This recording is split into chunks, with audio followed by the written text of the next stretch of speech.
Welcome back to the Charles Schwab Field Stadium.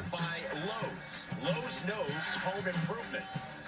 And by Liberty Mutual Insurance. Only pay for what you need. Wolfpack and Gators to kick off this Monday. 2 games today. Let's go down to the field and say hello to Danny Wexler.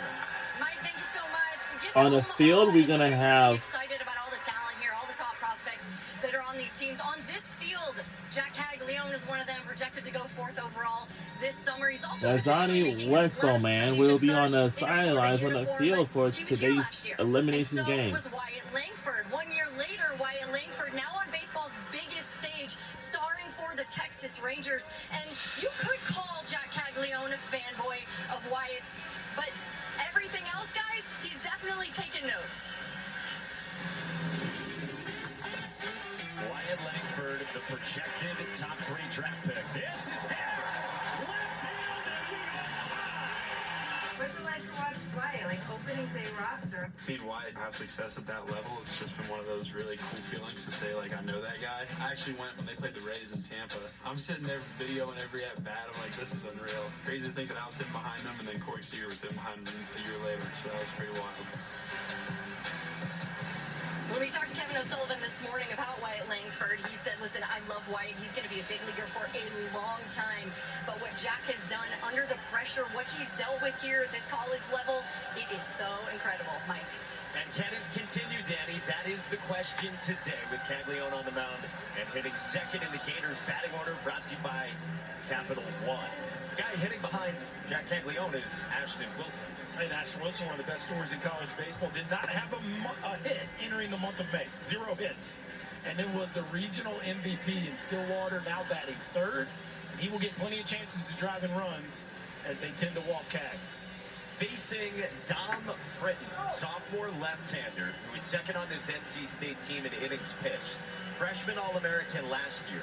Preseason All-American this year, but an ERA that's up from where it was last season. Yeah, I'll tell you what, he had a really good start in the regional. He only gave up 2 runs in 5 innings of work against South Carolina. Georgia hit him hard in his last time out. He gives up 7 earned runs in just 3 innings of work. Heavy on the fastball. You see the usage at 73%, curveball, changeup, and a slider, but he hides the ball well. Got a little bit more extension than the average left-hander, so that fastball that's going to average about 91, 92 actually plays a little bit better than that. He'll do most of his work with his fastball. Matter of fact, 53 of his 69. And we're about to get this thing started. We are down to 7 teams in the Men's College World Series. Winner stays alive and plays Wednesday. Yep, I was right. And the winner of this game will move on Wednesday. We are underway at the Charles Schwab Field Stadium in Omaha, Nebraska. So the team we're rooting for today's game will be Florida Gators. For Florida in its opener against Texas A&M. But the Gators fell in the end 3-2. Florida hit just 1 for 11 in that game with runners in scoring position. Yeah, it was one of those odd games where A&M was in command. So, again, the team we're rooting for today's game, once again, will be is Florida Gators. And this is all coming down to this. Whichever team wins this game will move on to Wednesday against Tennessee. I thought it was getting out. And as every coach here does, watching the wind, he said the wind had just shifted a bit from where it was. The winner of this game will move on to Wednesday against Tennessee. 2-2 on Curry. And for the loser that are eliminated, will have their season come to a close. So we don't want to be eliminated. We don't want to be eliminated. Ground ball right at Matt Hebner. Gobbles it up, and there's one away for Dom Fritton. Wow. Jack Caglione, we showed you projected as the 4th overall pick. With that So softball and baseball are exactly the same 2 sports. And had a double that came off his bat. And why? Because they got out. The most impressive thing about Cags is the improvement. And we are the yes, same. That is the only thing from a prospect standing that has remained the same. It's Georgia. Swing and miss, quality of the bat, everything has really jumped this year. What's he got, like 6 strikeouts against left-handed pitching this year? That's unbelievable. Compared to 18 home runs. Yeah, he's slugging over 1,000 against lefties. So the numbers versus left-handers really are hard to grasp. But I just think overall, last year he struck out 18% of the time. This year, 8% of the time. Facing Dom Fritton. Up the ladder, and he strikes out Caglione at 93. So there's number 7. Hold down. Fritton wasn't intimidated at all by Jack Caglione. He just ripped it, four-seam fastball, and ripped it right up to the top shelf and gets it by. You see that ball, that swing just underneath that baseball. And Fritton's got a little bit of carry through the zone with that four-seam fastball. When he elevates it like that, that's what you're going to see. A lot of swings just underneath the ball.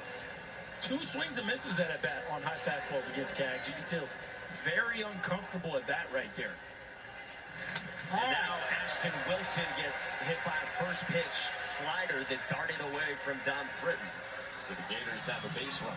We don't know how long Fritton's going to be out there, but the matchup to watch in this ball game is definitely how he does against the left-handers, because part of the reason I think he gets the start today is lefties are slugging 350 points less and hitting 115 points less against Fritton than righties.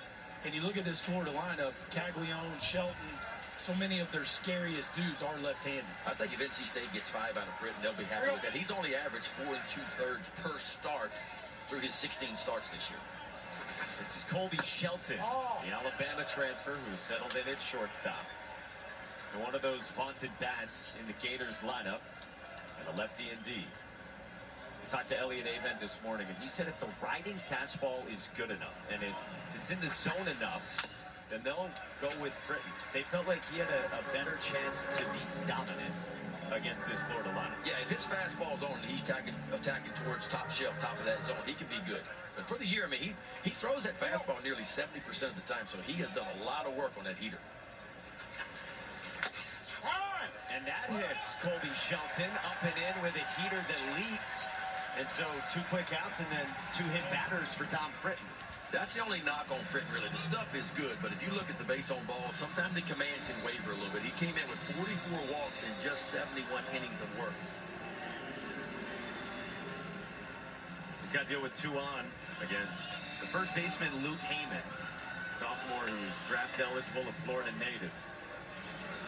And there was some decision for NC State on who it would start today. Dom Fritton or one of the veterans, Logan Whitaker. We asked Elliot Avent about that choice, and he said it was tempting to go with Whitaker. You see right there. But Elliot said we've done it in this order all season, so we're going to stick with it. And he actually met with his pitching coach, Clint Chrysler, yesterday, and they had a discussion at the hotel about it. Elliot said that about 8 people came over, just fans and probably family members saying, where are you going to start? And there were votes in each category. Well, we saw this from Elliott a couple of years ago. He doesn't change a whole lot, and they've had a lot of success. I mean, look, they're 20-10 in their last 30 games. I guess the way he looks at it is, I'm going to dance with the one that got me. And that one is Dom Fritton, who blows 93 past Heyman and leads 2 with a couple Ks for NC State in the first. Let's see how we do.